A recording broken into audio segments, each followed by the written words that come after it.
Okay, we're going to get started. Let's begin by, we'll have Hilda just list who's on the phone. Some of us heard, but one at a time, if you could just state your name. Could we start with the board members so we know who, the committee members? Everybody's muted. Memory, Juba. Noise here. Any other committee members on the phone?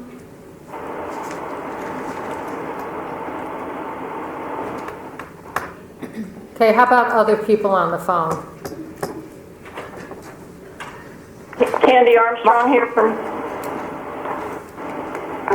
Cindy Robert with the Alliance of Independent Colleges and Universities, here as a resource to you all.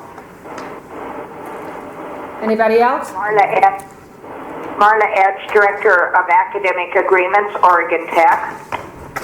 Thank you. Anybody else? Nathan Howard in Senator Hass's office. Thank you, Nathan. Anybody else? Okay, thank you. Appreciate that. So, Roll call here. and let's do roll call here. Seth, you want to do roll call? Senator Hess, Here. Senator Starr, Representative Frederick, Here. Representative Huffman, Nori Juba, He's here. On the Kate phone. Good. Here. Nancy Wolf. Here. Okay, let's do quick introductions of the committee members, and since we're a small group, we'll just go around there with short runways, just your name and where you're from. So, Peyton, you want to start? Peyton Chapman, Portland Public Schools, Lincoln High School Principal. Hilda Rosselli, Director of College Career Readiness, OEIB, Oregon Education Investment Board. Nancy Golden, Chief Education Officer for the Oregon Education Investment Board. Mark Hass, in the Oregon State Senate. Lou Frederick, Oregon House of Representatives. Danny will just whip around. Sure. Danny Ledezma with the Governor's Office. Michelle Kennedy. Heather College, Dean of Academic Affairs, Portland Community College. Beth Molenkamp, Dual Credit Manager, Portland Community College. Julie Beck, Coordinator, Challenge Program, Sally Edson, Challenge Program, PSU. Gerald Hamilton, CCWD. Lisa Reynolds, CCWD. Thank you. Okay, if we take a minute to look at the agenda, we do need to switch. There's been a switch of 2 items. So we will need to amend the agenda. So item 6, it's going to be we're going to reverse the order. So what we have in our package is the right order, the new order, right? In the packets, that still shows key points going first, and we moved that so that Superintendent Candy Armstrong will be joined by Superintendent Shelley Berman. So we will start with the implications for Oregon graduation requirements by Peyton Chapman. So in 6, we're going to reverse those bullets. Thank you. Okay, notes were sent out on June 30th to all members, so we're looking for approval of the notes from the last meeting. So do I hear a motion to approve the minutes? I move to approve the minutes. Senator Hass moved. I'll second it. Lou second, and so it's been moved and second. All in favor? Aye. Opposed? Okay, the minutes are passed. I also wanted to note as follow-up from the January meeting that we did get a letter from Sally Hudson, which is in the packet, right? Mm-hmm. And we are putting that into the record by me announcing it now. When you read over her letter, she's providing an overview of research on state policies and accrediting agencies regarding instructor qualifications. So as you read that over, as we go through the meeting today, if people think it would be helpful to have her come and talk to her, we sure could do that at the next meeting. I think people are taking a minute to look at that, so. Next one.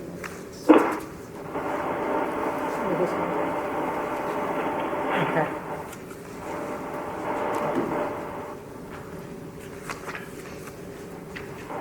Okay. Hilda is going to provide an overview of research and state policies accrediting agencies regarding instructor qualifications. If you remember, this has been an issue. I know it was an issue for the senator in last session. We've all know that the Achievement Compact says 9 college credits in high school. We know students need access. We want to accelerate that because for a lot of our students it might be the only opportunity to really think about going to college and continuing going to college. But there have been some barriers around the high school teachers being able to teach the community college courses. Now we do have examples like with the IB programs where high school teachers are teaching international baccalaureate classes. That could be a model we look towards, but right now we're really focused on the issue related to how do we make it so high school teachers across the state, so it's not like it works depending on if you work with one community college or another, but how do we get it to go across the state? And Hilda's going to start and give us some background information. Well, thank you. And actually, this actually will reference at least one item that was in Holly's letter, as her program was modeled after one in Syracuse. But what I really first started out was to follow up with Sandra Ellman, who is the president of the Northwest Commission on Universities and Colleges. And that had come up as a major issue for us to resolve this dilemma. And she reiterated again and said, Hilda, it's really in the hands of the institution, because what we ask for is that there be comparability in how faculty are hired for both full-time positions on the campus as well as any partnership programs that the institution may offer in the community. Hilda, can I make sure, is this? Yes, it's 4.0. Yeah, is the document that we would be referring to right now.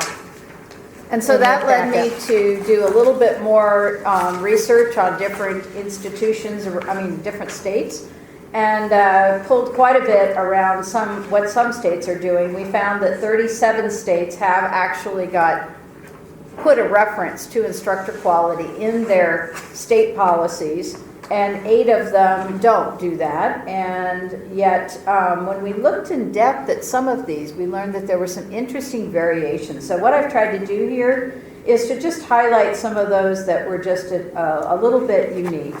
For example, in Missouri, you'll note that in their state policy, they have language that says that institutions are permitted to use professional judgment in allowing faculty that may not meet all the requirements for higher ed instruction, provided that 90% of any institution's dual credit faculty meet the standard faculty eligibility requirements. So that was one creative approach that a state is taking.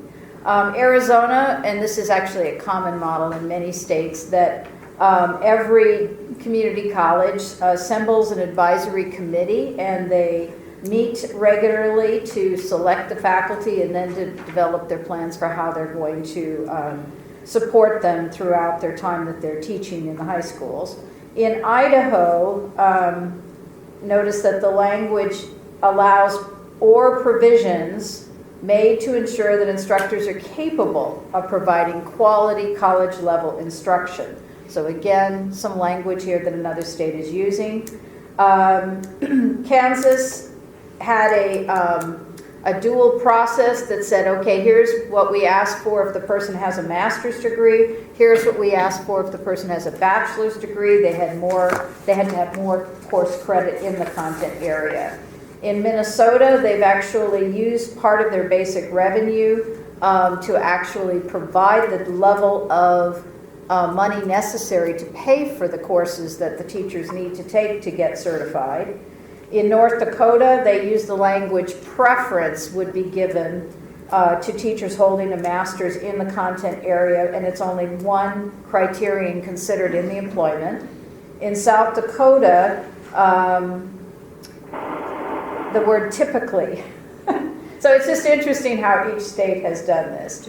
Again, in Wyoming, the Community College Commission provides funding for high school teachers who want to get the extra coursework to qualify, and then they work out loan arrangements so that if a person teaches one of the courses for a minimum of 2 years, then the loan is forgiven. So they give them a loan and then that's forgiven. And then I was particularly interested as I was looking at other accrediting agencies in different parts of the country, that in the North Central Association, in their standards, they talk about that instructors must possess an academic degree, it's not specified what level, relevant to what they're teaching, and it must be at least one level above the level at which they teach, except in terminal degrees. So that led me to the back of the page. And by the way, you have a reference also to our Oregon rules, both our regional accreditation standards as well as the OARs that Gerald Hamilton and Rob Saxon have talked to you about before.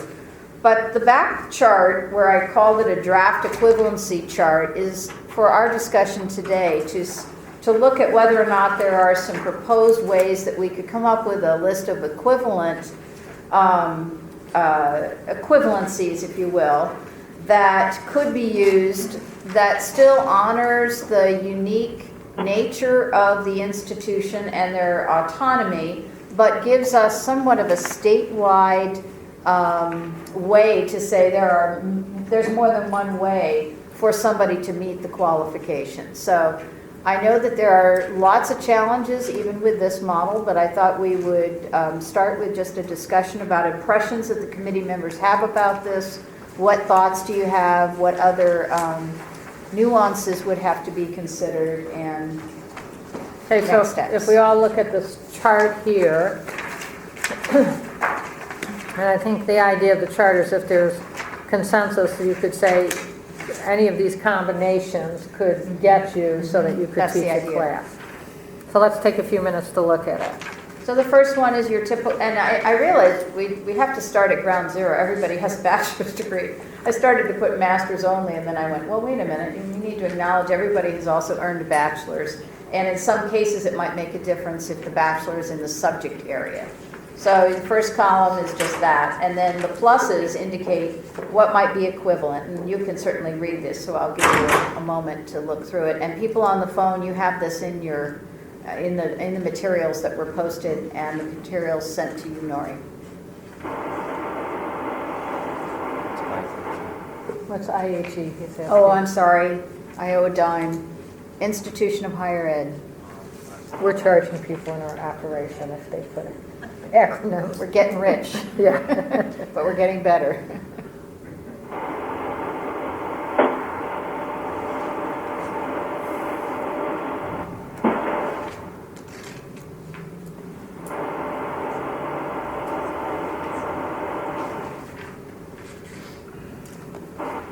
I have a general comment, if you don't mind. And I understand that it may not officially deal with what you're looking at here. Some sort of acknowledgement of the expertise that the high school teachers bring to this. Because, in fact, they have an understanding of the developmental aspects of high school students in a way that may not be the same kind of students that many of the community college teachers or college teachers may have, an understanding of just what they're dealing with, both in terms of, frankly, developmental status of a 17-year-old there what's going on with a 27-year-old who's coming into community college. So there can be differences that need to be acknowledged, and at this point it looks as though the high school teachers are the ones with deficits rather than acknowledging the kind of strength that's actually there too. This has got to be a collaborative effort, not a top-down kind of situation. I think the other thing that goes along with that, because you're speaking to understanding students better, but it's also the art of teaching. So you could have someone with a master's in physics that now would qualify to do the teaching, but might not be as good instructionally with students. And so, in fact, a superintendent told me recently, with the system right now, the strongest teachers she has are the ones who don't qualify, and the teachers that aren't as exemplary with students are the ones who do. And I think that's based on the notion just having a degree doesn't mean that you're an exemplary teacher. It also takes your teaching strategies and stuff like that. So I think if we add that concept to the idea that Representative had around really understanding how the developmental needs of high school students. That's It's the good. relationship piece too, because these aren't students who are going to go off and sign up for a college course themselves off campus. This is a program we're trying to establish in part, to close the achievement gap. So the relationships are the ones that are going to get the kids to believe they're college ready. And when I think about some of the teachers that I have, the teachers that have really worked a lot in the summer and at night on themselves, getting a master's in their content area, haven't necessarily spent all the time building the relationships with the kids and the art of teaching that Nancy suggested. So I too feel like when I think about and my two teachers who taught the senior inquiry class, and one undergraduate degree in physics, and she worked for the Navy in submarine physics. Then was an IT director. She was fabulous, but she doesn't have a master's in physics. She has a really strong undergraduate degree in knowledge of physics. Exactly. But she doesn't have a master's. And I wouldn't want her to go take the time now as 15 to 20-year veteran to get a master's in physics. So she already has the relationships, the skill, and she's demonstrated through her teaching in the senior inquiry class that she can do it. So that the evaluative tool is important, but if the matrix does not include a real sense of the status, of this quality of teaching is something that's a concern. So let me. I'm not sure how we do that. Yeah, I just want to kind of. But again, I think one of the things is this can be a tool. It should not be the only deciding force. And right now, certainly every institution has the flexibility to make their own decisions based on the OARs. But I think hanging out here is that concept that they're worried about accreditation and that they may be hiring people with a different set of qualifications than they would hire for their on-site people who are full-time. So just help me understand a little bit more about how we might get at the quality issue. Well, I think that we need to have, I'm not sure that, I think we need to have some, either team or someone else who's looking at this. It cannot be just, I've had my experience with teachers and teaching, and there's some things I was able to teach, and if you looked at my qualifications, I would be able to do that, and I don't think I'd be particularly good at it. Because I'm not sure with certain groups of students it would work. So it's going to be important to middle school students. Hormonal imbalance is something that I just can't deal with. It's a matter of high school students. I was able to deal with that in a different fashion, and I think we've got to recognize that there is a broad spectrum of students coming in. We need to have some other tool as well as just a matrix that allows you to understand who's going to be successful in this situation. I keep thinking about the International Baccalaureate approach, which is, I think it's through the College Board, but there's an independent organization that works with a teacher who wants to teach it around the syllabus to make sure the syllabus reflects the proficiency or the content it needs to. That teacher also agrees to have a professional development experience, where they learn more about the content, and then they get to teach it. Now, I think the other thing you would want in there is just maybe a principal approval when a teacher's interested, so the principal can give insights. Is this a teacher who really understands developmental levels of students, is really great at instruction and relationships. But that method has worked well along international baccalaureates. So I don't know why we don't just take that and apply it here. I can't speak for how well it's worked in terms of international baccalaureates. I've seen some good programs. and that may be the way to do it. I haven't done my own evaluation of whether, I'll take your word for it, that's worth, well, I just want to include within this some teaching skill in art. I got that, yeah, absolutely. I have maybe a very basic question, but where are we in our rules then? So, I'm sorry, this shows the actual edits, and the Yeah. insert at the bottom was added in. Yeah, So this is where we currently stand with the OARs. And- But the problem is that the interpretation that sometimes occurs around the top standards makes the OARs less implemented, maybe? Okay, so that's why we're having this discussion. This is insufficient. I would tell you that what was done as a result of, remember you saying I want a law, and they said we'll put together a rule. I am still hearing loud and clear that there's problems, and that there hasn't been a significant change. And, then we sent the letter, right? I mean, I think we did discover that some people knew about it and some people didn't, and we sent a letter. But I don't believe, honestly, that this solved the problem, from the feedback I'm getting. And the other piece of it is that, and I need to represent the view that I know a lot of higher ed institutions hold, and that is that faculty selection for courses is a faculty-driven decision. It's a governance issue. And so I think sometimes it may be, whether it's a president or a provost, is not as likely to step in and make a decision that goes counter or usurps what has traditionally been seen as a faculty governance issue. I'm just putting that out there because I think if we don't acknowledge that, that's a really big piece of this. Okay, so two questions, Hilda. So I can't even get my hands around why it's not being interpreted correctly or rightly, or sometimes even followed. Because rules are meant to be, I tell my kids, that's why we have rules. So, but be that as it may, if we put the same language into statute, would that I think it may be appropriate. I can hardly see you, Gerald, because the light is so bright with the sunshine, but he's signaling, I think, that he'd be willing to come forward and I'd be willing to add a little obviously, more to this conversation, if you'd explain. like. Yeah, I it seems to be That would be very helpful. a hex.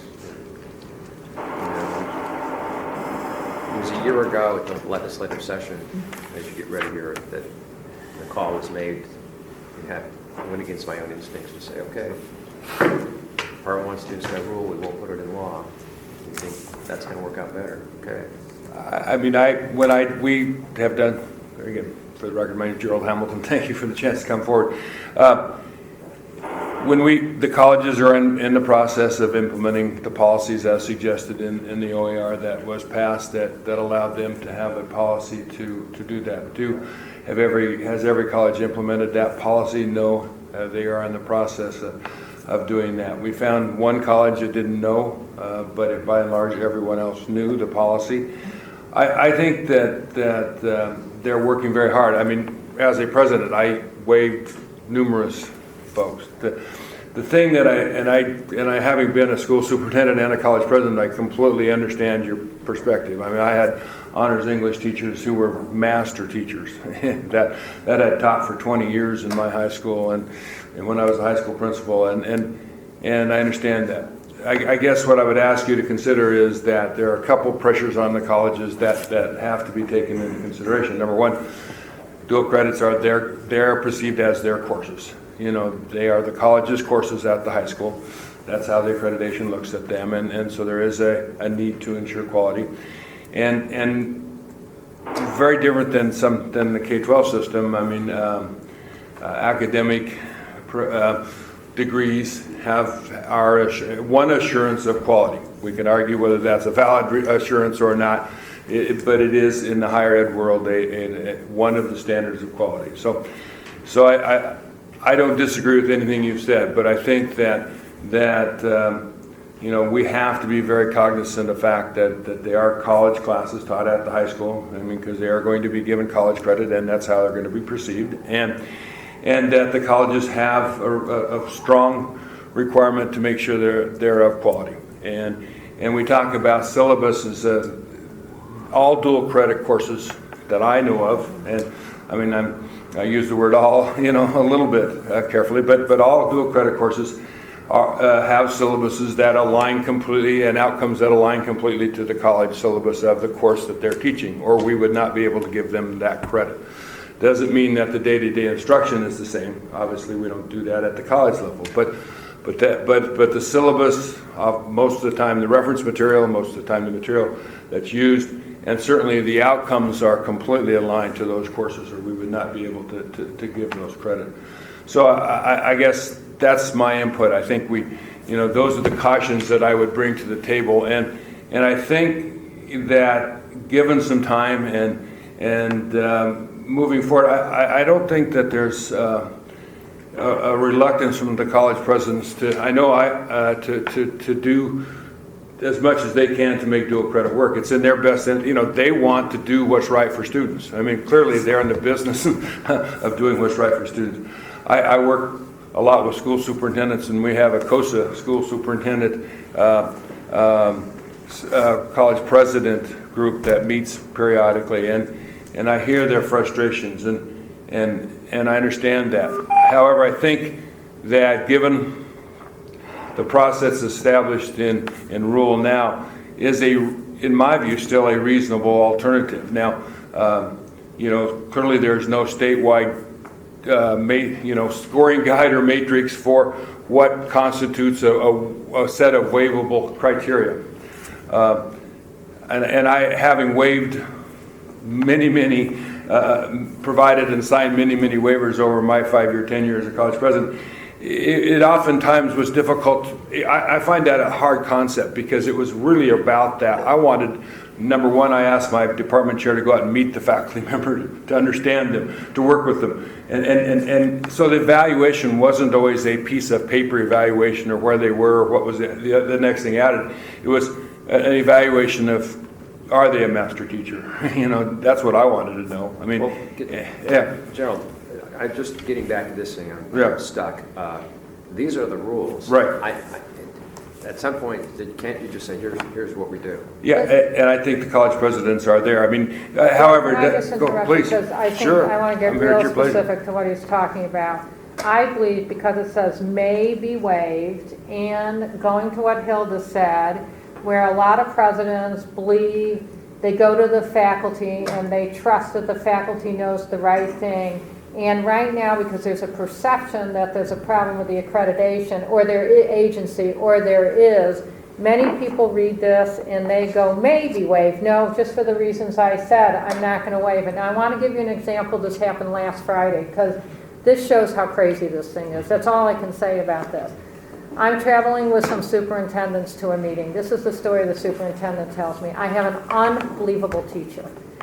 That teacher, my local community college wouldn't let them because they didn't have a master's. So I went to a neighboring community college and they approved it. But then I got a letter saying, you can't go to a neighboring community college. You have to go to my community college, and my community college won't approve it. So here's kids wanting a course from a master teacher, and I'm just saying we've got to get out of this. And they wouldn't approve it because in their mind you have to have a master in the precise area. That's how this college has I've actually heard that same situation, So is the problem just shall instead of may? Is that? I think it's two sets of issues. You've got a boss over here that accredits you for Pell Grants, and then rules over here in the state. I think there's a tension between them, and we're not seeing any movement at all at the Northwest regional level to change. I mean, they just say, well, we don't tell you exactly what it has to be. We just tell you these things that need to be and that's in your the accreditation answer all the time. Yeah, what I said about that is we have to push back on the accreditation. If this doesn't make sense, we've got legislators who can work with us, with our federal delegates, to say, you guys accredit this organization who's putting up a huge barrier for kids who may never afford to go to college. to have a college experience. You know, I think the issue, I mean, I always hate, you know, my humble input is that I always hate to take one instance and generalize. I think that by and large, and our reference was when we did our analysis of colleges, you know, everyone was in the process of getting a policy written. Everyone was in the process of getting a policy approved. We may argue it's taken them too long. I understand that. But policies do have to be adopted by local boards and all of that. Now, and so I don't know that, I mean, I have heard that situation and I would be more than happy to work with that college, but it seems to me that a little bit of local flexibility is a good thing, because I think that allowed me to actually approve more than less. And so I'm just bringing that up. You know, the issue of quality is a faculty issue, and I was always very cognizant of that too. And I had a department chair that was always working with me to make sure that waiver was approved by the faculty. So it is a complicated situation. I'm just bringing, you know, that point of view to the table. So Nancy has asked that I do a couple of things. So I will be meeting with the Oregon Community College Association presidents, community college presidents, and talking to them about, okay, what could we provide for you that would give you a format for what would demonstrate a competency in this language in the OARs? What would that give you? What do we need to provide as a basis that you could then use across the institutions? So I will have that conversation. You've also asked me to pursue whether or not we can get national attention to this issue, so I will begin that process Yeah, as well. and I'm not sure everything needs to be on a local level if it prevents a student from successfully moving across the pathway. I mean, I have great respect for community colleges, but this is about students being able to move from birth to college and career, and for us to overcome whatever barriers are there. And clearly, you heard about barriers, and I'm still hearing about barriers. And this is the issue. This with one other issue is the one I still hear the most about. So, you know, I'm all for that, but really, I think everyone's eye needs to be on the student in a process that if I'm in Eastern Oregon or if I'm in Southern Oregon as a student, I know what I need to do in order to get it, and I can get the same decision, not based on what college I'm in, but based on the need that I need to get those 9 college credits. I understand that, and I understand that point of view, and I want to assure you that I know of no college president that doesn't want the best things for students. You know, I mean, there's lots of, but there are, you know, there's a lot of things that weigh into those decisions. But I know that the whole teacher qualification has been an issue for them at President's Council since I've been going to President's Council, and that's 8 years or 9 years, and so. I think the conversation with them that Hilda suggested is a very positive step. That would be a really strong recommendation of mine to go to, and I will be there as well to support that conversation around what is it that would help them move this process along, so we can assure that what you suggest, you know, Dr. Golden, is happening. So maybe we need some parameters around it, like that if I ask at one college, I'm going to get the same response as if I ask at another, so that, you know, it doesn't prevent, depending on where you physically live, whether you get to take a college. Understand the rule now does not require that. Yeah, I'm just saying some, Peyton? Well, I either have the exact same scenario from a colleague that you both do, but 3 community colleges not that far from each other. You know, the teacher was teaching there at one of them in the summer. Mm-hmm. So, articulated, you know, got approved by another, and then the one the kid actually needed to go to said no until January. So clearly we have these problems, but I'm with Senator Hassan asking, why don't we switch may to shall? Because everything that comes before may really means shall. Because if you can demonstrate, if the teacher has demonstrated their competencies in a professional field, or there's documentation to support the individual's proficiency and high levels of competency, and it's been assembled, then that, I mean, and I think just in terms of what Luke Frederick was saying, is it doesn't look good for teachers or principals or high schools when it just says IHE approved.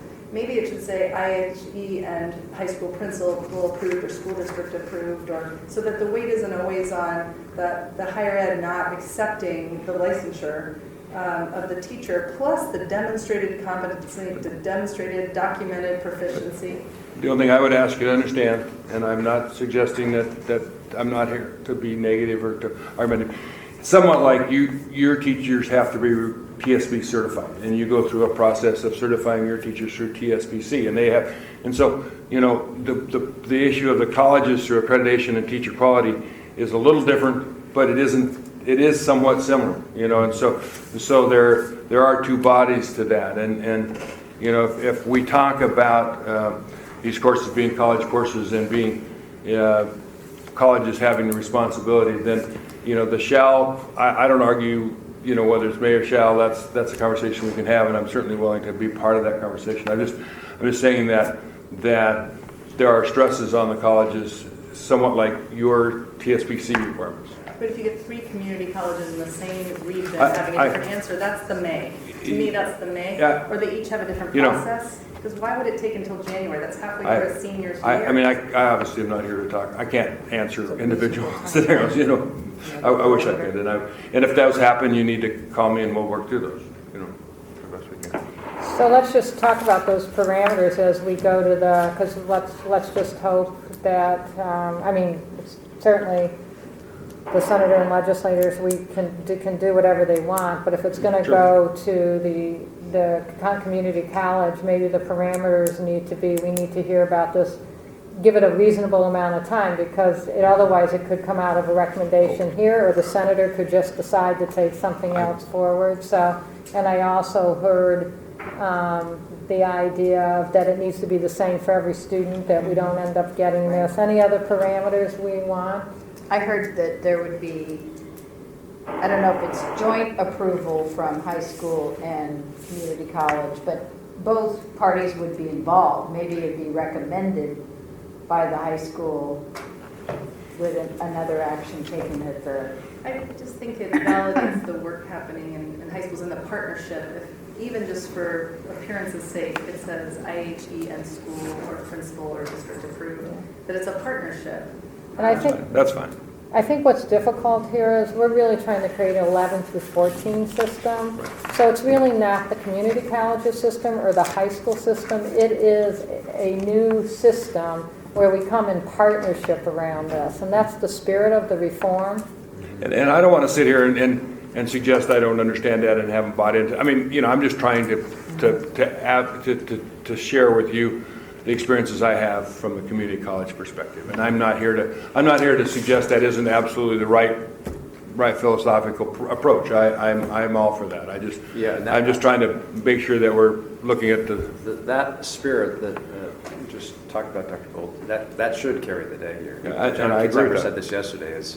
There's a strange world of perverse disincentives with community colleges and high schools that just has to come crashing down.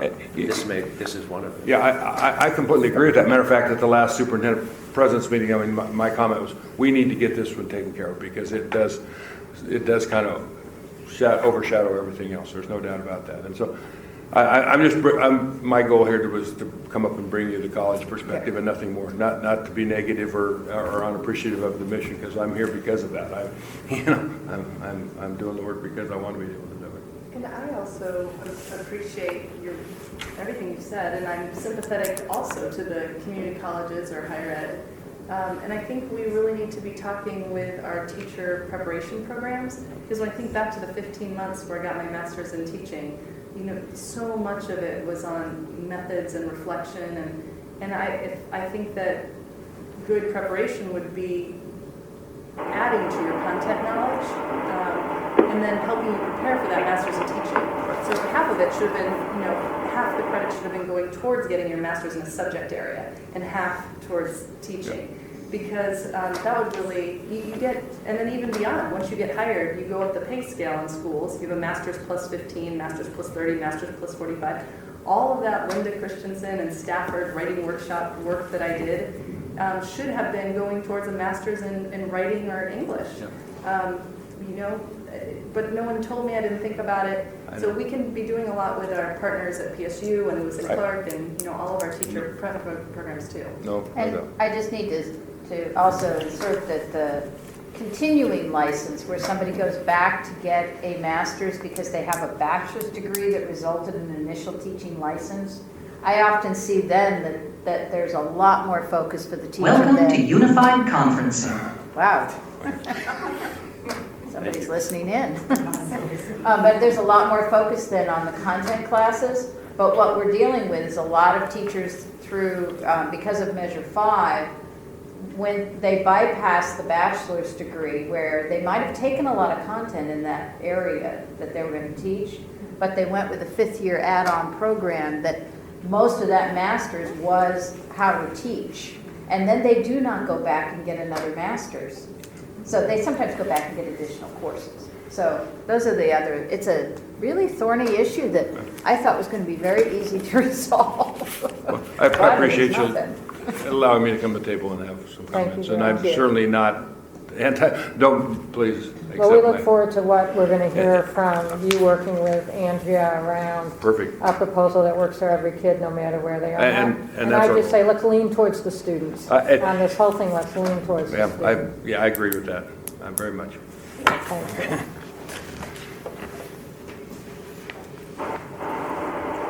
Okay. Anything else on that? Lively conversation? I'd like to quit having that conversation. I know, it's very, very frustrating. Very frustrating. Okay. All right, so we're on 5 now, Yep. right? So there's a sheet.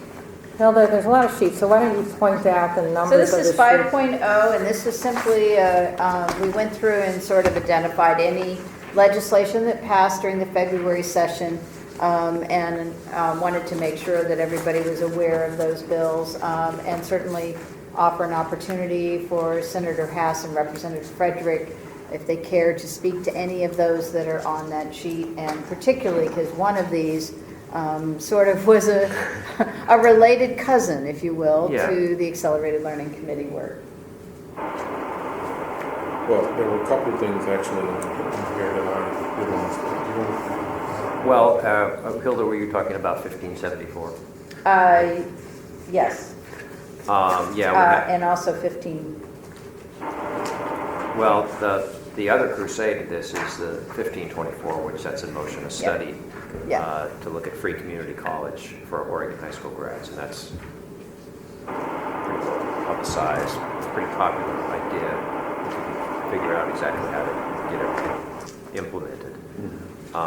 But a much smaller but interesting piece is 1574, which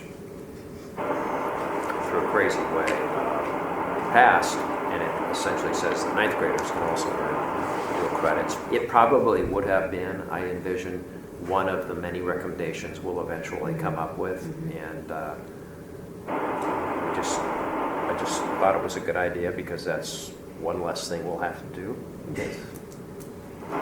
So that's all.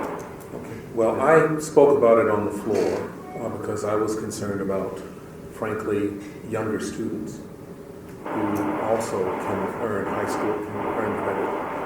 I have the experience of having enough number of students, both when I was teaching and in my personal life, knowing young people who struggled because of the fact that they were taking, at 8th grade, they were taking classes that were, in fact, because they were talented, gifted youngsters, they were taking classes in 8th grade, not being able to get the credit for that at the high school level and at the college level.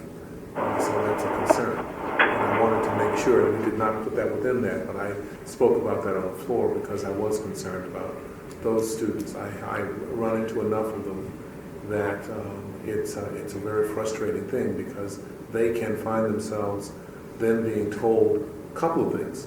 One is that they don't have the credits in terms of graduation, but they also they can find themselves if they take the credit as a high school credit, for instance, they can then disqualify themselves for sports within the program. And some of them do sports as well as high academics. So it's something that I think we want to look at, and I just wanted to bring that up. I think it's a very appropriate. I obviously voted for the bill itself, but I wanted to bring that up as a concern. Thank you.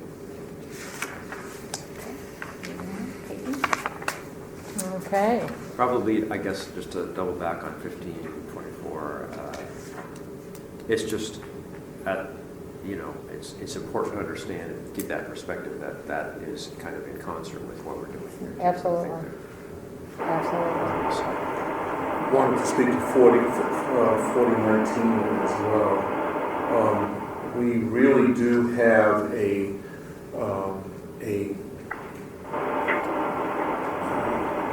situation of communication that we have not settled well.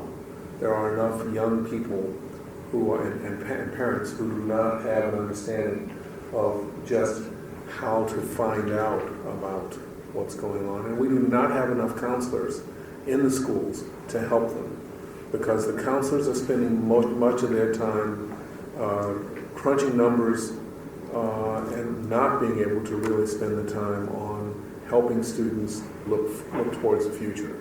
So as much as for many of us as adults, as much as we saw counselors doing other things, they aren't able to do those things now.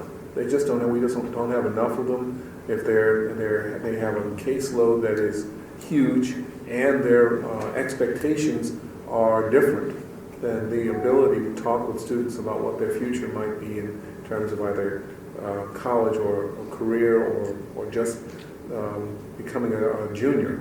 I mean, it's really one of those things where I recognize that counselors do not have the time to do it. We need to understand that as we look at what we sort of expect that counselors and other folks will know about what's going on in terms of affordability and value in the colleges and universities. I was at the Student Success meeting this morning with the Higher Ed Coordinating Commission, and they're already starting to think about this. This is something that I keep running into with students who could do pretty well, but don't know where to go. So, and I think as we look at models, when you think of the fifth-year model, part of the idea behind that model, at least the way it exists now, is that the student still is connected to the high school counselor who they know and trust and have a relationship as they step their foot onto the community college campus, and that sort of handoff and both being involved for a while has really helped students stay, because college has a lot less structure, and so for some students they still need that relationship. I think when we look at mid-college, the idea of the mid-college model, there are some of the models that I think will be part of what we're suggesting that really help with that. But that's a good example right there. The student has to have a relationship with the counselor. In many cases, they do not have that relationship. They just don't have the time. The counselors don't have the time as much as they might want to have it to be able to create that relationship. So it's something we need to be aware of. There, the capacity is a real important issue for the counseling system. Mm-hmm. Mm-hmm. Yeah. Oh, budget priority conversation. I know in our district we're at a 1 to 400 ratio, but we really want and we need to be at a 1 to 300 ratio.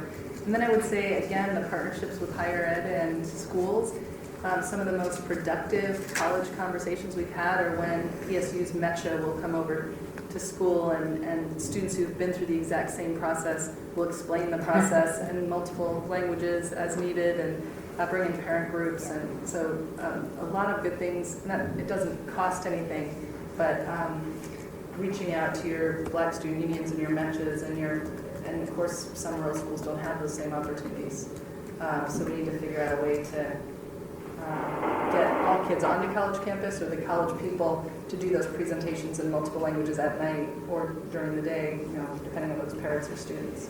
Yeah, there. What's the career center model? Or there's what's the name? We gave more funding to it. Aspire. There's the Aspire program where Excellent program, absolutely excellent program, but it is not. I mean, you were just saying to go from 400 to 300, and I remember that in my high school in Atlanta, in the mid-'60s, it was 1 to 2, and even then, slipping through the cracks was not an uncommon situation. So Aspire, we have a number of really good programs that are out there. Aspire is one of them, but then you have to have the adults available to do those things with the youngsters, because otherwise it just doesn't work. It's a good segue for me because that's staffing funding is one of my goals here. But basically, I talked with COSA executive committee board members and colleagues just about what was happening on the Accelerated Learning Committee and said, are there any other issues or any issues you want me to bring forward? So several said that schedule actually is an issue that they were concerned about, especially principals who've lost their 8-period block schedule and are now in a 7-period. Teachers are teaching 6 out of 7 because of a cost savings necessity over the past 6 or 7 years.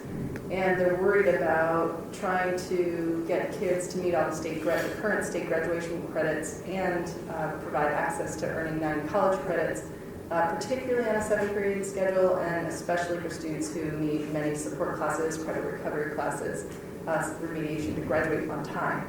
So I just jotted some notes, and I would say that at the beginning of every conversation with each one, they would say, but really, the biggest barriers are by far working with community colleges to get consistency of requirements for high school teachers to award credit, and the needed funding for student tuition. And so, each one would say those 2 things, and then we get to schedule.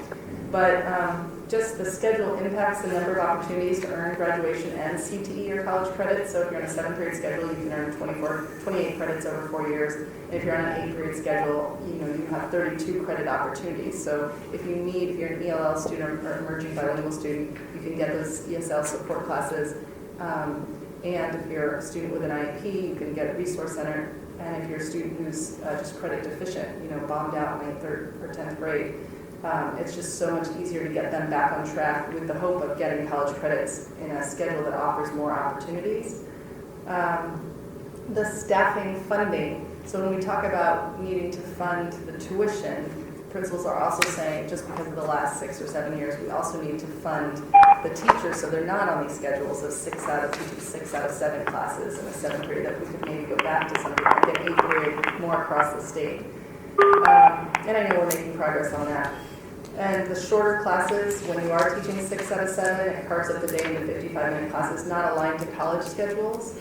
And the reality is most schools, even schools like Lincoln, are working with 30 to 50 seniors right now who need 8 or 9 core credits just to graduate, and kids are in 7 to 8 classes during the day, plus night school, and many have not met or wouldn't meet college readiness test requirements or prerequisites, so we know we're going to have to grow this from the primary years up.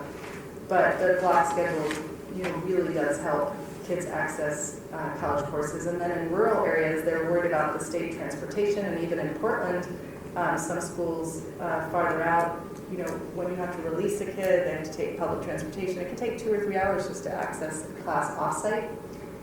It was an equity issue. Kids who could drive, it was less of a problem.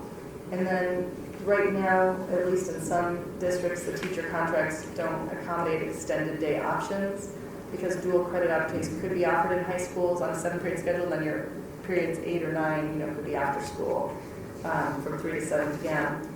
And then boiled all that down, the major questions that people had: has Oregon considered providing districts flexibility in how they meet state graduation requirements? And then an example came up with the Indiana State Board of Ed making some rule changes around PE, and that example's photocopied on the back, but it certainly wouldn't have to be the only class no one's targeting PE. Will the state, or that should be ALC, recommend schedules to the superintendents or school boards that allow for maximum opportunities for students to access dual credit, CT, and other credits? I talked to one colleague at a tech school, and he said they just would not be able to do their CT program without 8-period block schedule because of all the prerequisites to get them ready to go out into the industry and partner, and the state graduation requirements.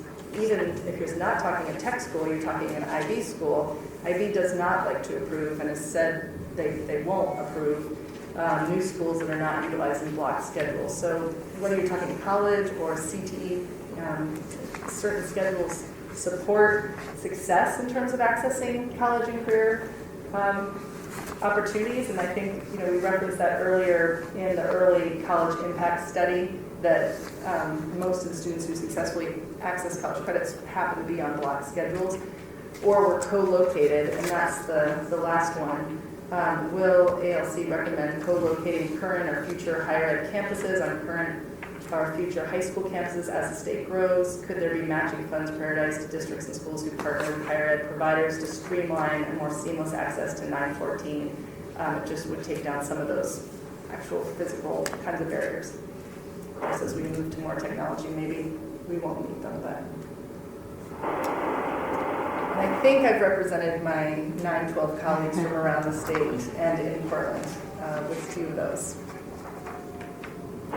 What it strikes me from these last 3 conversations are there's really some bigger systems things we need to work on. I mean, I know there's the community college thing we're going to work on, and then I also heard that sometimes the kind of masters you're getting in teacher training, I mean, there really aren't ones you can get to meet the rule that the community college has, or are they the right thing? And then, the third thing is looking at our high schools and saying, I mean, I know there's also states, we still have some school districts who don't give a language credit for a fluent Spanish-speaking person. So they are fluent in Spanish because it's their first language.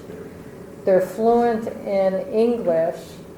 Now, why shouldn't that count as a second language where I'm fluent in English and I go and take 2 years of French and I'm not even really fluent, but it counts as a second language, so we have that. And then you're also bringing up the PE issue, which is, I mean, I'm a 4-letter athlete and I can't count that as a PE class. Or I'm a fitness for life person. I've won a marathon in my, I run the Boston Marathon and I'm winning, and I can't count that, or I obviously I'm fitness for life and I can't count that. So in some sense, these all go together, because if we want every child to be career and college ready and get those 9 credits, we have to realize there's got to be some flexibility in those schedules, and we also have to have teacher training. There's an alignment between teacher training and the certification stuff. So it definitely helps when the state or a committee like this makes a recommendation. So, I mean, with the state, for example, just the proficiency work, when we knew the state was serious about moving towards proficiency, it changed the conversation in the building.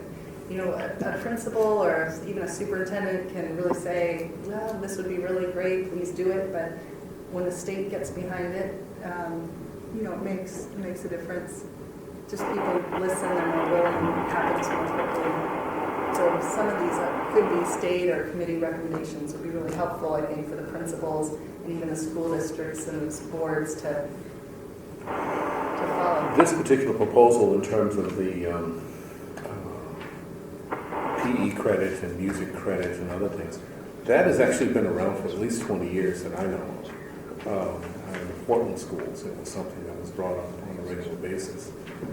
And in fact, it was instituted for a short time at least in the Portland schools. I don't know when it went, but I remember it being instituted. I remember it being part of the discussion at the Portland School Board meeting and several other meetings. And at least two superintendents spoke about it with me at length.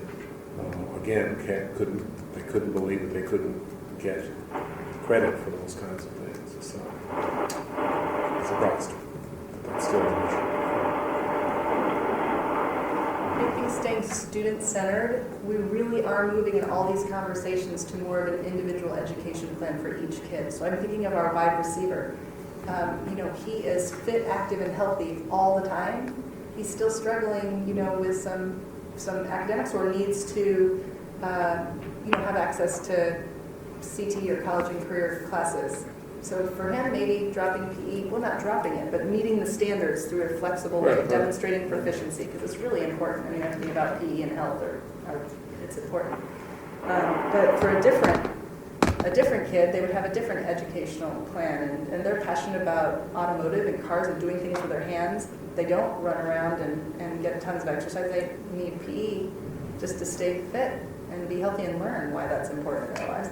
So all these conversations, I just think in the 21st century, we're moving towards every student having their own individual education plan. And we will need more counselors and adults. We know that works. The question is, and I didn't know you had an automotive back at Lincoln. Is that And thank God we have 8 wide receivers. I wasn't giving anyone away. Okay, so any more comments about Peyton's presentation? Thoughts?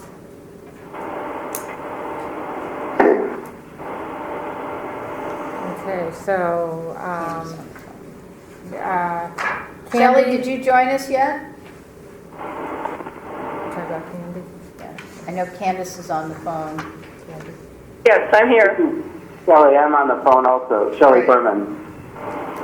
Okay, so just for an introduction, as part of the COSA subcommittee's been looking at 11 through 14 and some recommendations about 11 through 14. So that's what we're just about to hear now. So we'll just let you go, and can you refer us to what number? It's 6.0 in your packet.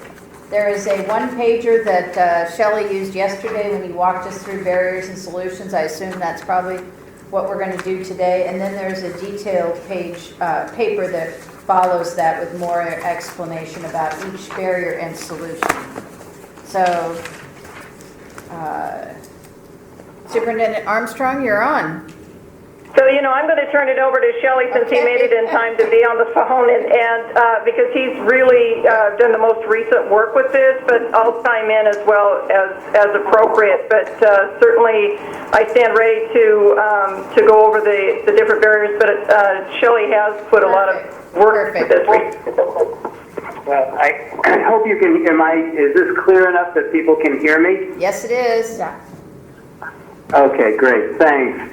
Well, I very much appreciate you taking the time, and yesterday I think we were able to, at the Best Practices Committee of the OAIB, I was able to do this in 10 minutes and then open it up to questions. So I'm glad Candy is there, and maybe I can do it in 10 minutes and then open it up to questions as well. Our overall goal when we talked about reimagining grades 9 through 14 was to really rethink high school and the move into both community college and universities in a way that allowed there to be no barriers between the two, that there was a smooth transition, and that students move naturally from one level to another level without the sort of traditional obstructions that get in their way. And how could we create a system that enabled us to not only take out those barriers, but also to ensure that once they moved to higher level courses at community college or universities, that they were going to be successful and ensure that that transition was going to go smoothly, both in terms of credit, in terms of removing the institutional barriers, but also in terms of student success. So as we looked at it, we came up with seven barriers that we thought were significant barriers. And you have the one page, and I'm not going to read from it, so I'm just going to try to do a broad overview of this. And to say that these are not distinct barriers, they actually, although some of them can be handled distinctly, what this is meant to be is sort of a cohesive picture of what the system in Oregon could be like in the future as we move towards a blended system that integrates high school, community college, and universities into one larger system.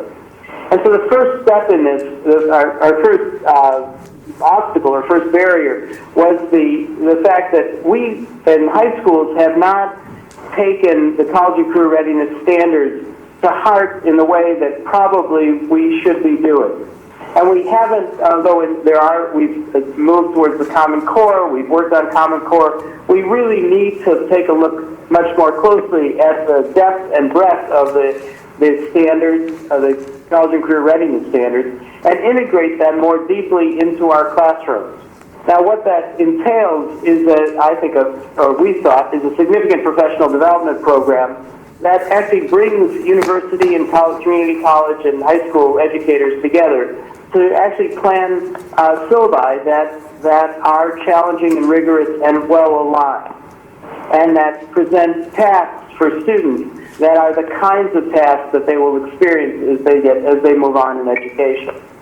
So in fact, one of the solutions that we pose is to actually have a strategic initiative, much like the strategic initiatives that were approved by the legislature last year, but to focus this one on college and career readiness, so that we are building that into our very plans and our very work on syllabi and courses and course structure and course alignment with the community colleges and universities.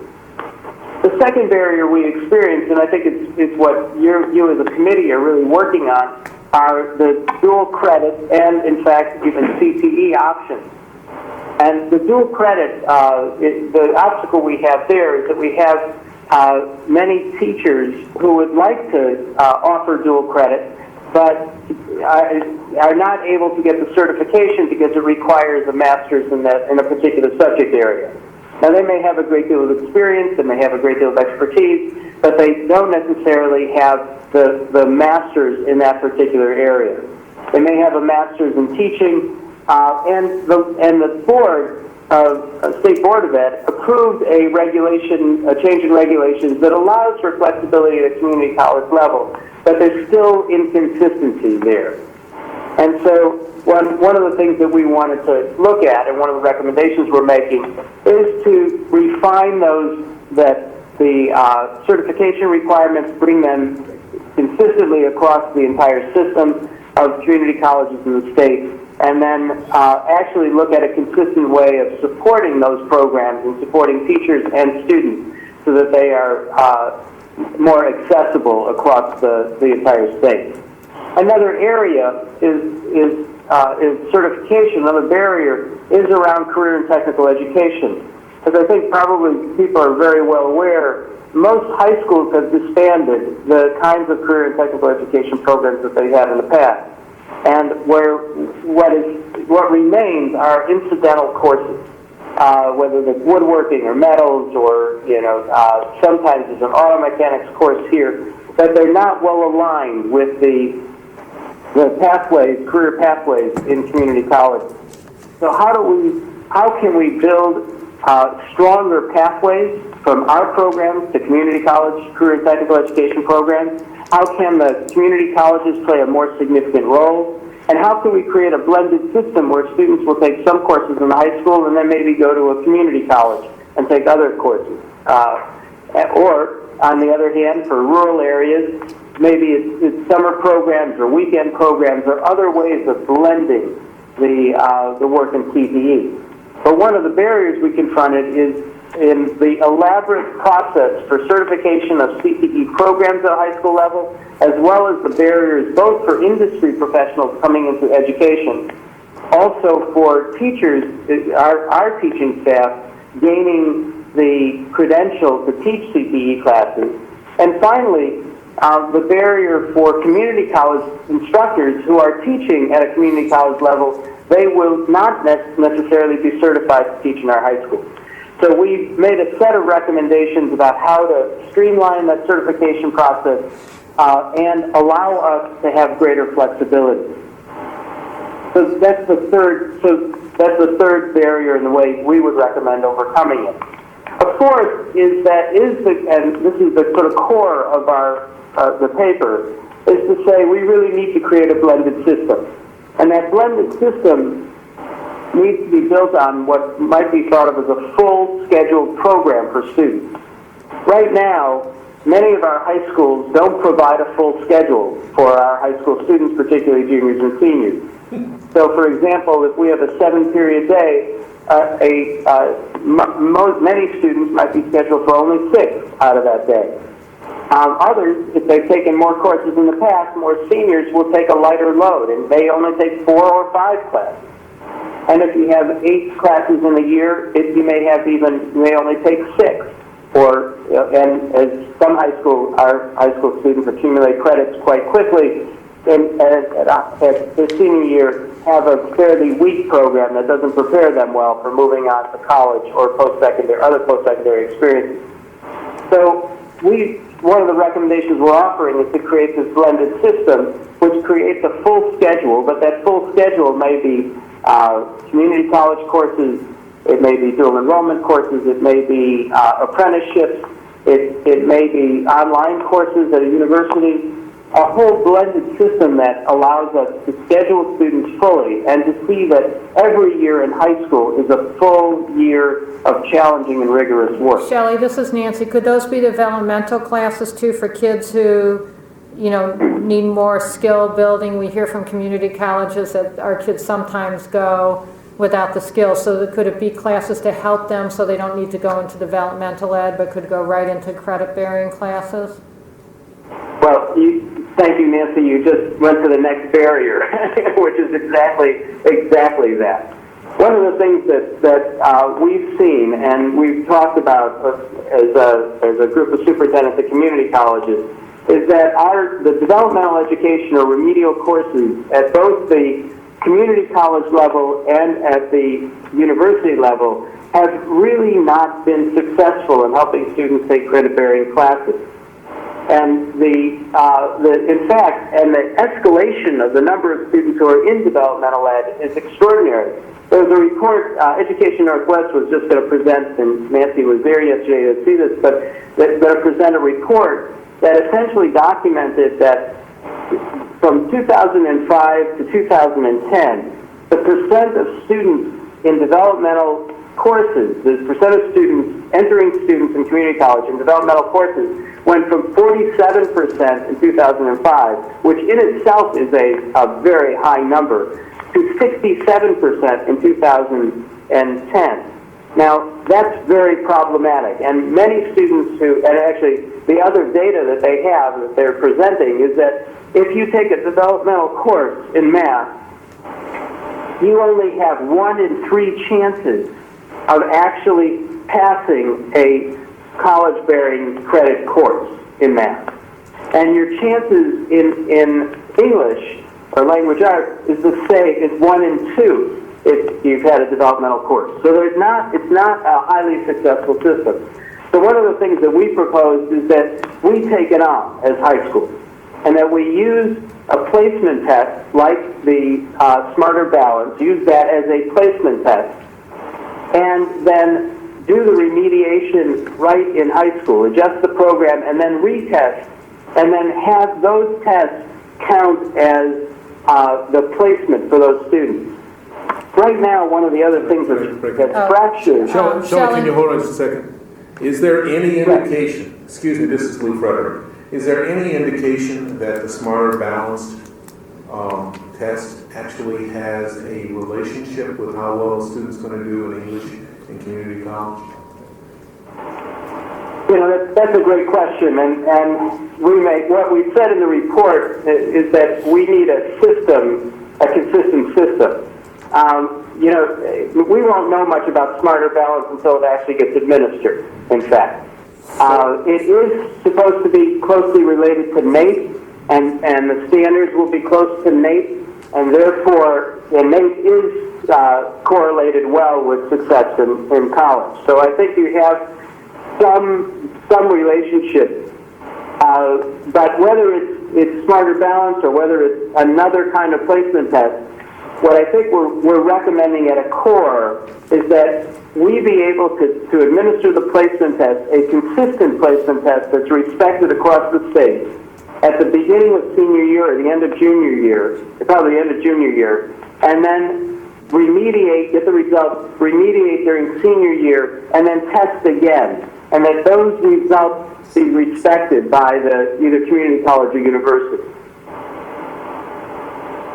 So the questions about Smarter Balance are ones that we're going to have to examine once we actually see the test and look at the data from the test.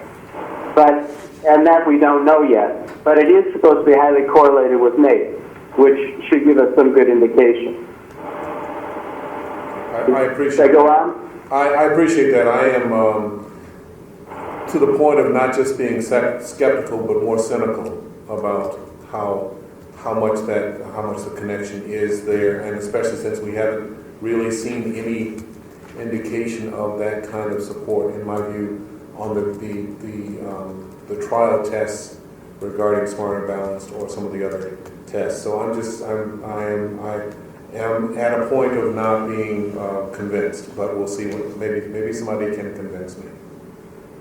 Yeah, well, I think at heart we were recommending, we were trying to simplify the system and say, let's at least be consistent. And I'll just share with you one experience that I know Nancy's had and I've had in Lane County. In terms of math, both the University of Oregon and Lane Community College administer placement tests in math. Now, there are two standardized placement tests that are used across the country. One is called Compass and the other is called AccuPlace. However, neither Lane nor University of Oregon use those standardized instruments. Their math department has created another instrument and another placement test. Now, we can't administer that placement test, so we can't, and we don't see it, so we don't know what we're preparing students for. And as a system, we should be actually bringing some consistency across community colleges and universities to say, even if there are different cut scores, let's use a system that's consistent so that we know what your expectations are, we're preparing students well for those expectations, and then we're making good judgments about whether they should be in developmental ed or not. Okay, Shelley, hold on a second. I'm not understanding something. You have a placement test that the local community college says works well in terms of understanding how well a student's going to do in math. But you can't administer that test? No. Why can't you administer that test? Well, because we don't have it, and it isn't released to us, and because the results wouldn't be respected even if we did. Well, wait. Hold on a second. Wait a minute. They do the test when a student gets to community college. So they believe that test gives them a fair understanding of where the student needs to be placed within a math class. But you are not given that test to be used as a placement test because it's a proprietary situation, or they just don't like you, or what? Well, it is proprietary in that sense, and I don't know all the dynamics around Compass and Acuplacer, but you literally have to get permission from the community college to administer those. Okay. If you're using a standardized test. Okay, I'll go into this a little later. This doesn't make a whole lot of sense to me because what I'm hearing is that we're going to be paying a lot more for other tests in order to be done, but those tests do not align with what the community college teachers expect from students. So we're going to go to another test that at this point doesn't align with what the community college teachers expect either. It doesn't seem to be an effective use of the time. If Compass costs more than what the new test will be, then I can understand that. If it costs less, I really don't understand it. So let's see. I'll talk with some other folks later. I don't want to continue this because it's taking up way too much time, but that is a concern of mine. Yeah, well, I think it's a concern of all of ours. What we would like as school superintendents, in fact, and actually some of the community college presidents would like this too, is to have a consistent system across the state that says these are the best predictors, and we can administer those in high school, and we can track how high school students are doing so that we are addressing their needs so they don't have to be in developmental courses and waste the time and their funds in taking those courses. That's the sort of underlying point that we're trying to make in that recommendation. I understand. Thank you. I'd like to, could I chime in for just a moment on that? Going back to what Nancy said earlier, what we're really looking at is we're trying to look towards developing a new system. And so just in regards to what you just said, if we at the high school level are being asked to use Smarter Balance, and as we go down this path we find that really isn't the measurement, then why on earth are we using it at the high school at all? If we're truly trying to make a system that will be seamless, then we need to be using measurement instruments that are aligned. So I think that's the whole idea of the new system is really where we're trying to point. I don't want to spend a lot of money on Smarter Balance and then find out that it's not aligned. That doesn't make any sense to me. And so that's a concern that I have, that it's not aligned with what the teachers, what the professors at the community college or at the universities expect, but we've decided to use it because we decided to use it a while ago, and we're going to stick with it because it was a decision that we made, and we're not going to back off of that. I am just concerned about that. I will, again, I'm sorry, I don't want to spend a whole lot of time on it, but you should understand that's where I'm coming from. Although I will jump in quickly that this is another one of those systems issues, because at my school, for example, using IB for all as an equity driver, because it's about $800 per student for a student to take the full diploma program. But even a partial diploma, you can go to U of O and earn 30 credits. So, we're saying you have to take all the IB tests, and you have to take the state, it'll be SBAC, it's OATS now. And then if you want to set up a partnership with community college, you may have to show your college ready through the Compass test. I mean, testing, and the cost of the test, if you could just put it towards the IB tests, that you don't even have to have a master's for the teacher in the high school, we might just really look at IB for all as an equity driver. But there's a lot of testing, and if it doesn't align, and I know U of O takes IB credits, our state universities value the IB credits. I apologize, but I can hear some people clearly, and whoever said that, I just could not make out what you just said, so I hope Okay, we got it on record. We're running a little bit behind. I'll be sure to share that with you, Shelley, what she had to say. Okay. So we're just going to need to move a little bit along. Okay, well, the last two points is one, that we create and I think where the OEIB is heading in this direction, which is creating a monitoring system and data system that holds us mutually accountable, right? And I think the regional achievement compacts are moving in that direction, and our data system is moving us in that direction. But we need to look at outcomes, not just, so in fact, how many of our students taking whatever pathway they're taking end up graduating from college or graduating from community college or getting a career certificate in a particular area. So we need to have an accountability system and a consistent accountability system so that we're able to chart the success of various pathways. And the last point, so the last barrier is one of just the fact that many people still don't see the possibility of getting to college and getting to post-secondary education.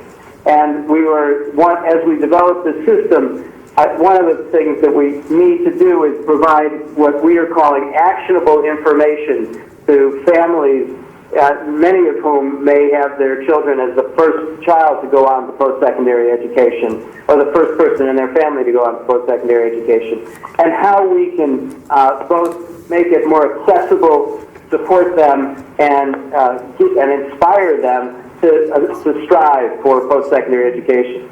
So I hope what I've been saying, there's 7 barriers, we have some proposals, but what we're really trying to create is one blended system that moves a student smoothly and supports them along the path.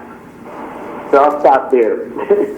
Okay, so thank you very much. I really appreciate the work of your committee. What I really appreciate is when people are getting together and trying to come with proposals to solve issues. That's I think, the best way for us to really create the seamless system. So thanks a lot for the work you did. We appreciate it. Feel free to stay online. We're going to start talking about the proposed concept paper of improving early college access in Oregon, just a legislative concept. So you might be very interested in it if you have time, Shelley and Candy. Yeah, I'd be glad. Okay. Thank you. I'd be glad to.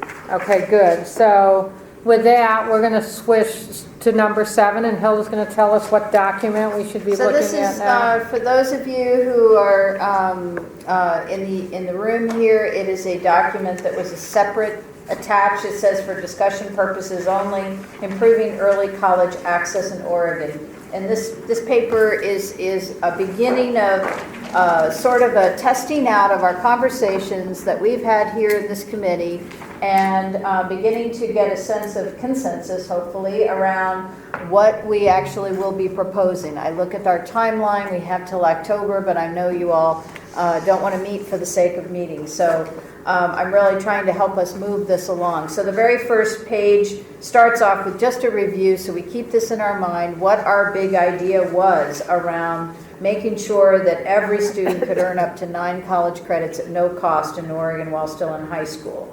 And then secondly, I thought it might be important for you to just see the parameters that you all decided on in December and January.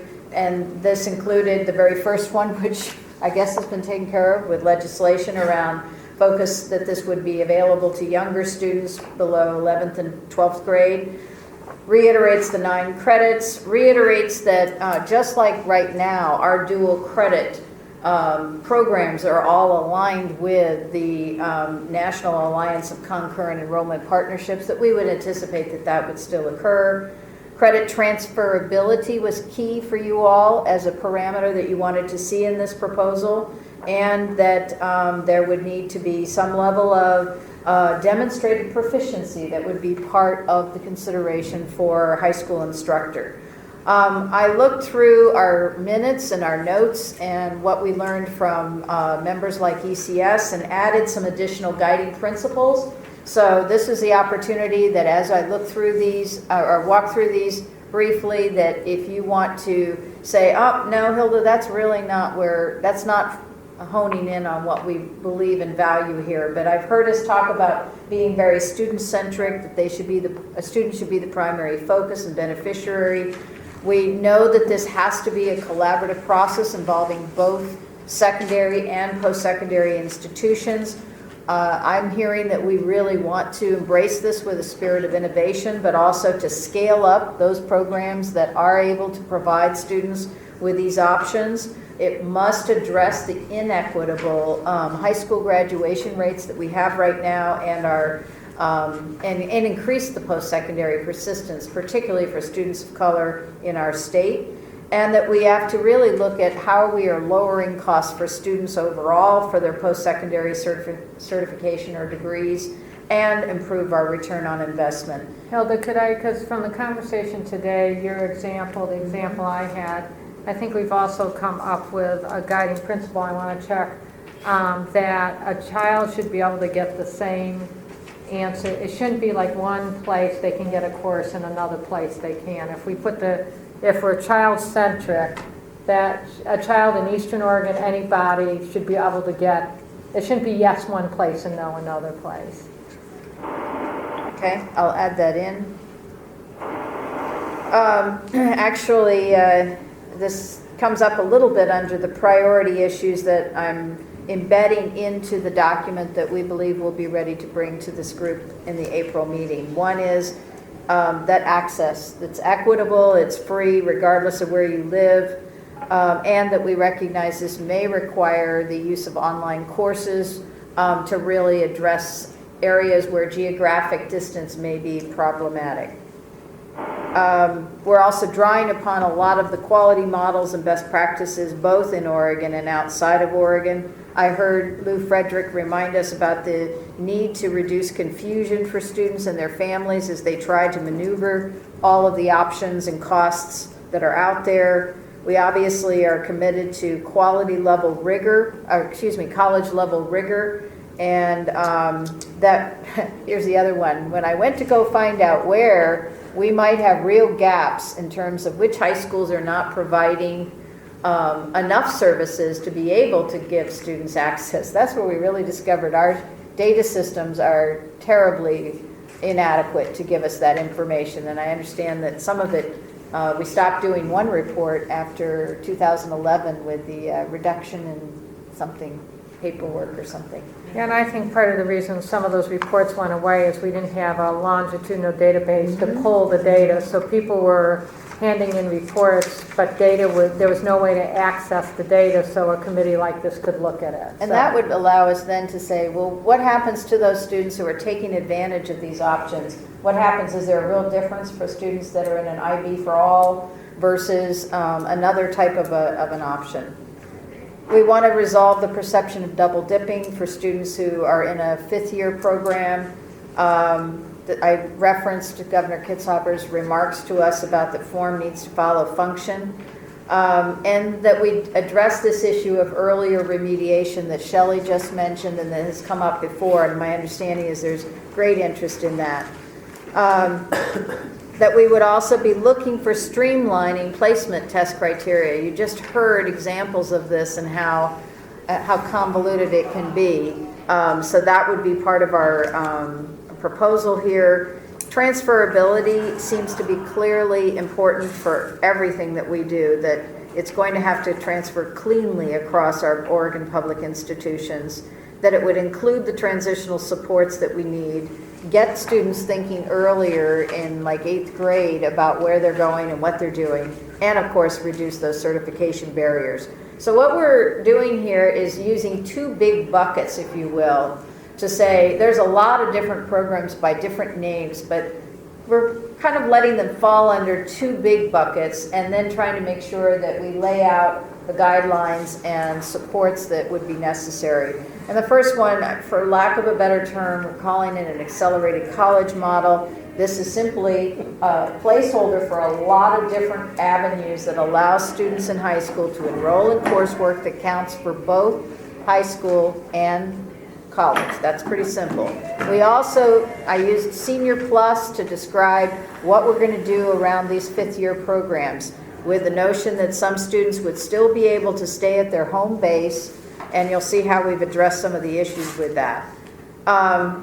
We clearly put in that students would be able to take remedial and developmental ed courses while in high school so that they could start working on those areas that were shown to be needing support, and that those would count towards their course requirements in high school. They might count towards community college courses, particularly if it's in a CTE program where the developmental ed course is the terminal course, for example, in some areas.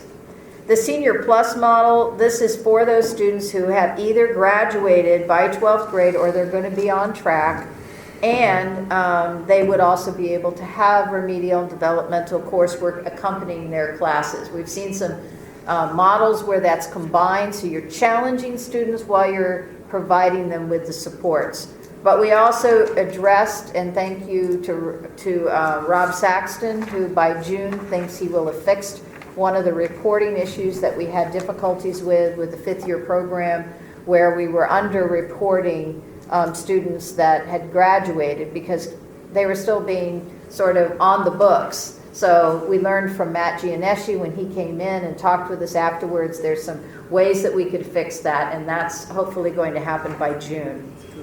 Am I going too fast? Okay. So then there are common features regardless of either of those two buckets that seem to be appropriate. One is to talk about eligibility, and some of these seem rather mundane. They're kind of here as a reminder, but you do have to have parental permission for kids to take courses. And that the entrance requirements typically are set up that as long as I meet the requisite skills for a course, then I should be eligible to take that course. I don't have to go through a whole complicated process of going through anything beyond that. And that there would be some level of approval and recommendation from somebody at the school, and we tried not to specify who that is. We don't want to be too prescriptive.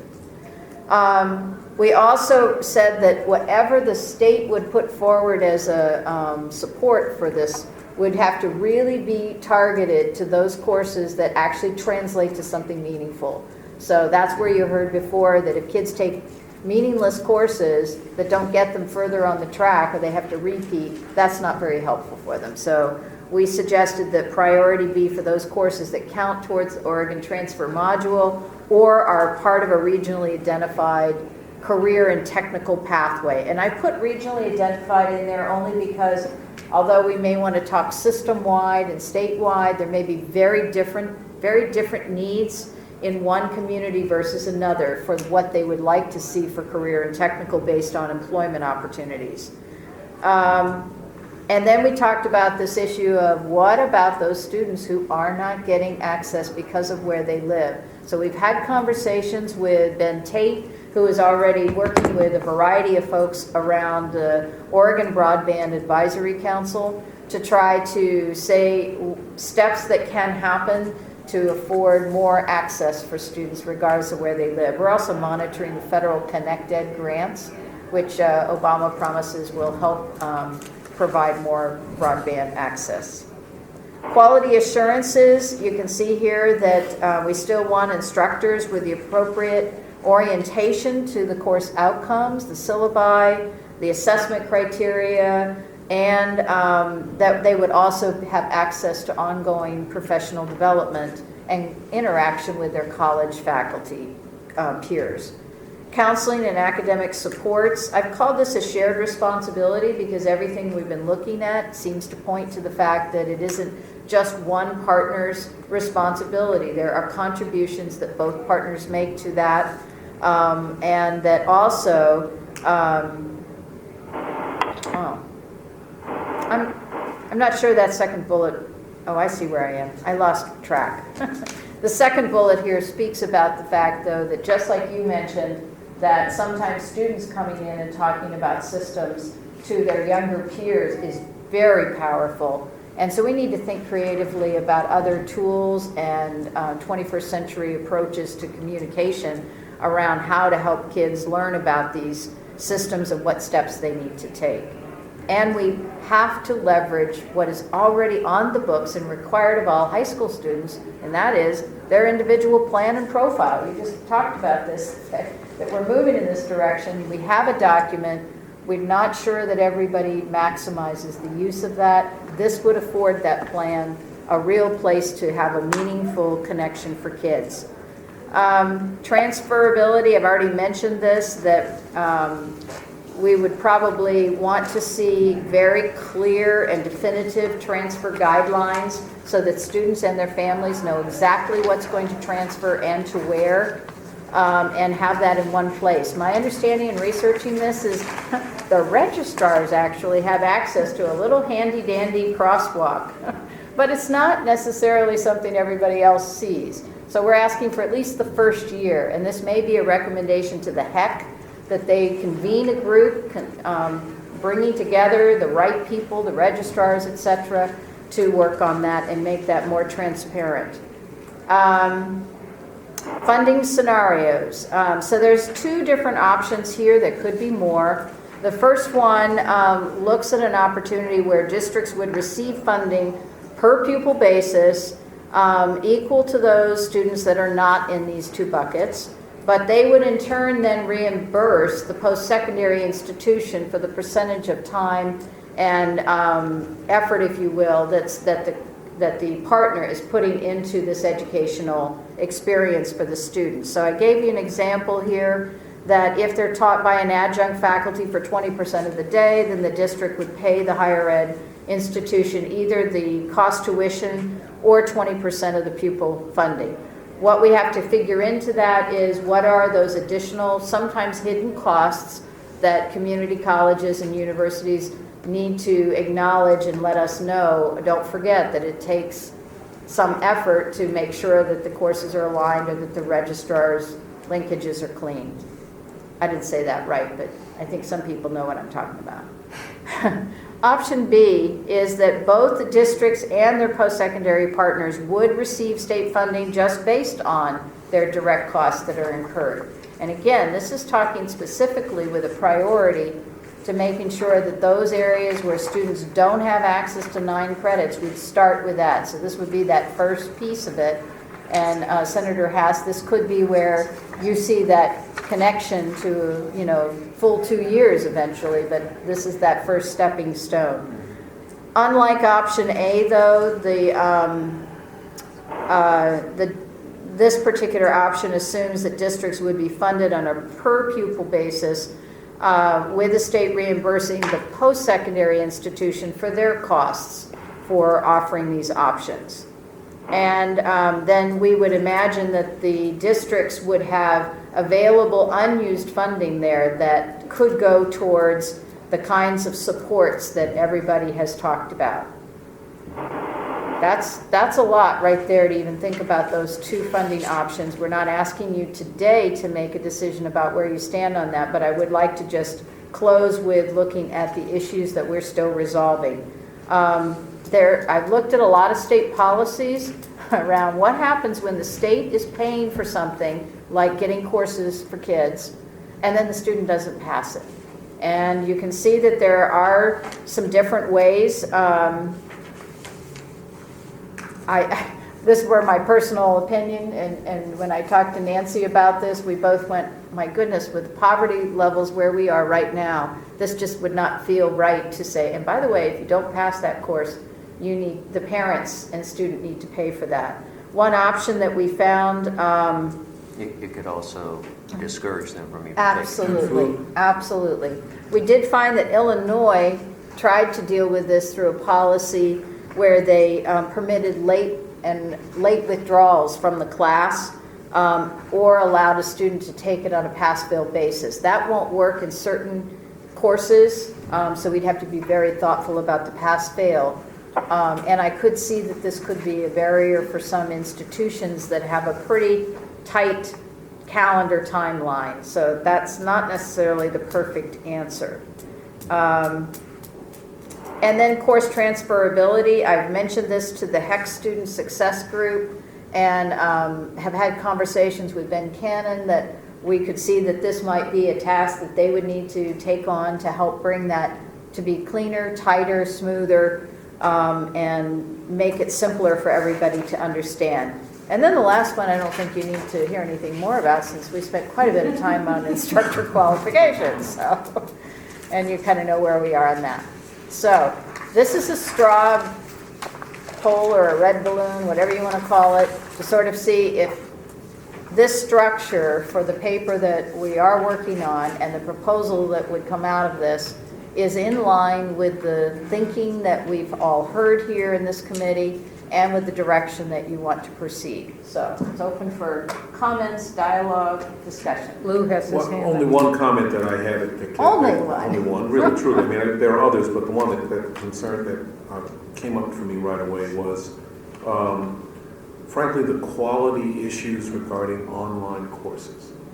And in the longer paper, we have identified that there are specific guidelines that are nationally recognized for this that would have to be in place around assuring the rigor and the right pedagogy is in place with those online classes. Great. So it would not just be, you just randomly put a course up. So it would meet certain criteria. I'm glad you mentioned that. I should elevate that importance. That's just a concern of mine. So I think what our intention is after we get your feedback to get this into the concept paper, but we wanted to make sure we have the right concept. So Senator Haas? Hilda, this is excellent. And I have a couple comments. One is, I've been using the term uniformity so that, and I think you went through that at a couple different places, but the more I think of that term, it may not, you also mentioned that there should be flexibility.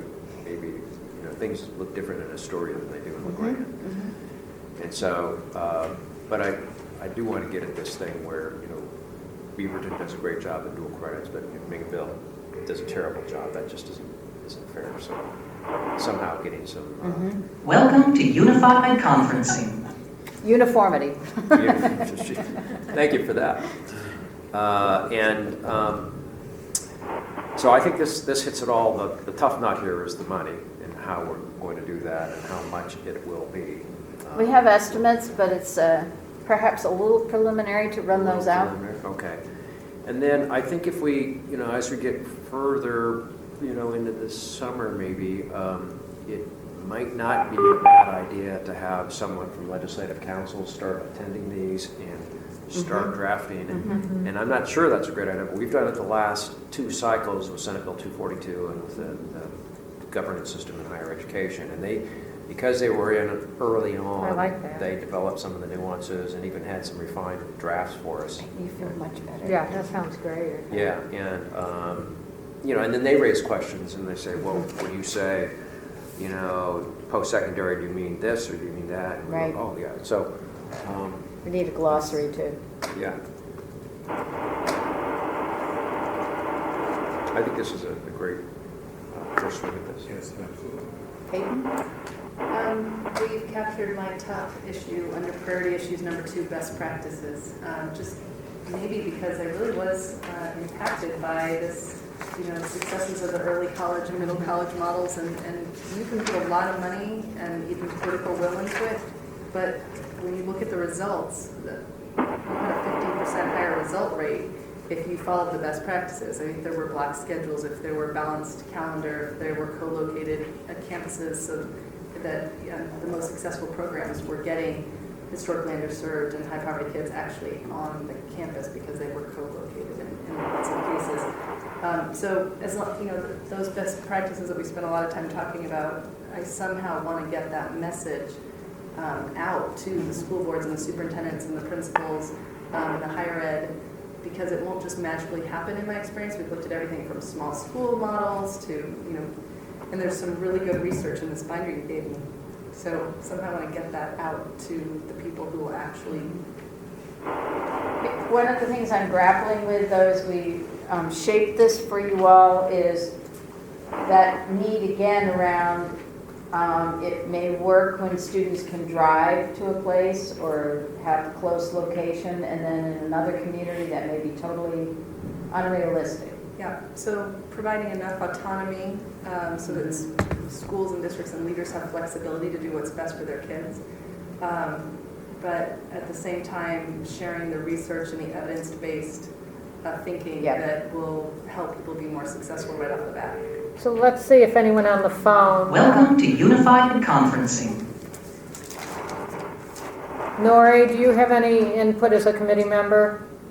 No, I just been listening. A lot of good work. I need to digest a little bit.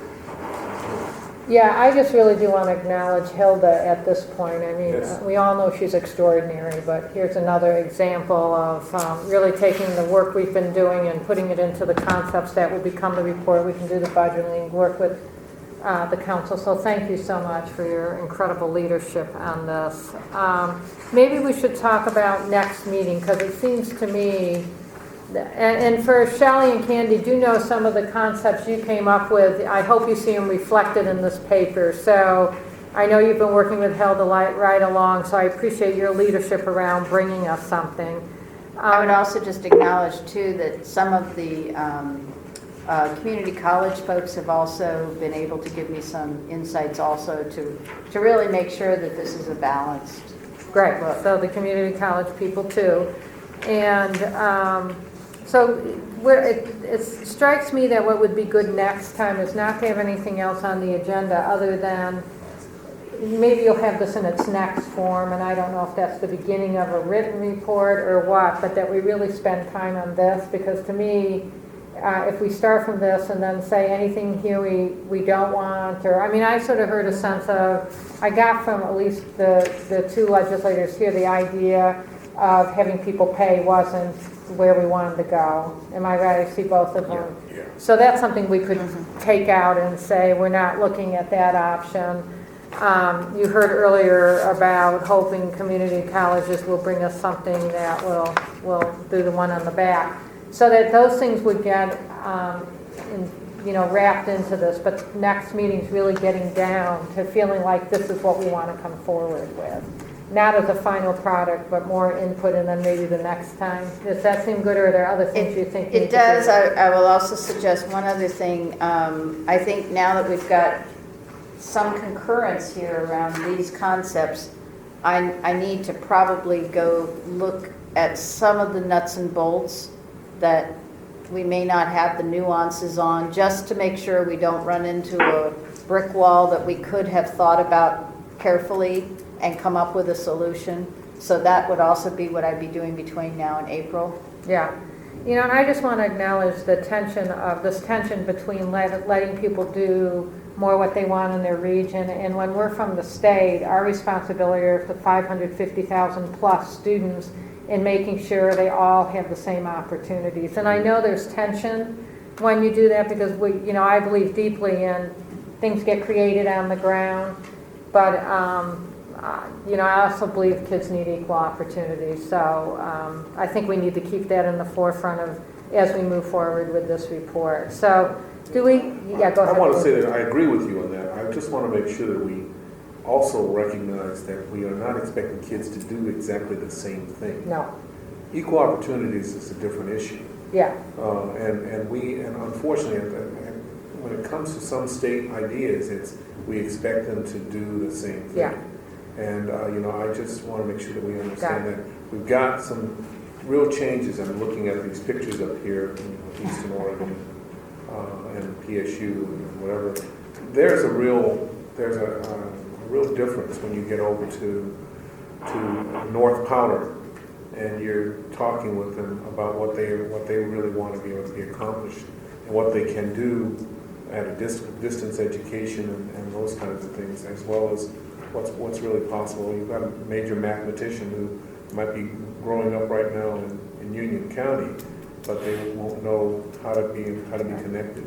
Yeah, so I think if we pair that with this individual education plan and also the idea that you talked about, which people have to have access to the same information, so something they might not in their own community, here is a possibility. They know it's a possibility because there's a place they can go to look at what all careers are. It's interesting, I was in a meeting the other day with I don't even know who he was, but he was a parent saying, he has a child who's really bright with hands-on stuff and they wish they could know at the state level what are all the options. And I said, well, let me get a hold of someone. I'm sure there's a central list that says here's all the possible careers. And when I did email Agnes, she said, well, that's complex. We don't quite have that yet. But here's a parent wanting to help support their student in making a good choice. And so I've kind of heard that as part of this conversation too. Kids' access to seeing possibilities should be the same, but all kids aren't the same, so we're not saying you all have to do X, Y, or Z. Did I get that right? That's actually the case. The other aspect, of course, is it's not at a particular age. I mean, one of the key things for me is knowing that if you're not expecting them to know everything about something at fourth or fifth grade, but at least have the exposure that these are possibilities. If they have that exposure, then there's a different expectation that they might have of being able to get involved with technology, with biology, with literature, with art, at least have that kind of exposure. Not expecting that we're going to be creating an Oregon of engineers. We need to understand that we're creating a comprehensively, I hope we're creating a comprehensively educated group of people. They are not just designed to be able to score particular heights on math tests. We really want them to be able to design and do a number of other things as well. So that's what I'm. I would like to just ask members to think about, let's see, today's the 11th, and maybe by, I don't know, maybe the 25th. Oh, it's the 12th. I'm sorry. Feels like the 11th. But maybe by the 25th, if you have specific questions when you read this in depth, we went through it pretty quickly, and particularly Representative Huffman, who couldn't be with us today, he had a conflict and couldn't be online, and Senator Starr, I want to make sure that everybody has real opportunity to send me questions and any suggestions that you think, oh, this isn't clear what you mean here, or have you thought about this? So maybe by the 25th, if that sounds about right. And then that way I can meld all that together so that the next version you see takes into consideration some of those initial questions that you have. Mm-hmm. Sounds good. Seth, do we have anyone sign up for public comment? No? Okay. Any last minute thoughts? I will not be at the next meeting. I'm hoping I can get online, be on the telephone like my colleagues. So I asked Hilda, after talking to you, Senator Hass, and she's more than willing to facilitate that. And but Hilda and I will be working closely on this together in the meantime. So with that, we're adjourned, and thank you very much.